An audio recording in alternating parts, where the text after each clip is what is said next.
என்னாச்சு? என்ன நீங்க மன்னிச்சிடுங்கப்பா. நான் உங்ககிட்ட ஒண்ணு மறைச்சிட்டேன்.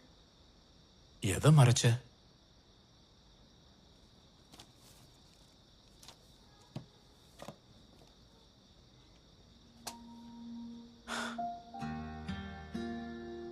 இத சிஇஓ எனக்கு கடனா கொடுத்தான்ப்பா. இதை நான் இன்னைக்கு காலையில பார்த்தேன். சரி, அப்புறமா அவனை பார்த்து இந்த போனை திருப்பி கொடுத்துரு. ம். இங்க பாருமா, இதை உனக்கு வாங்கி கொடுத்ததுனால நானும் அம்மாவும் உன்கிட்ட ஒரு சின்ன ரெக்வஸ்ட் கேட்குறோம். முதல்ல ஸ்கூலுக்கு நீ போனை எடுத்துட்டு போக கூடாது, அது உன் படிப்பை பாதிக்கும். ம், ம்.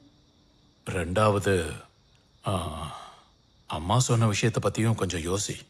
நீ யோசிப்ப, எனக்கு தெரியும்.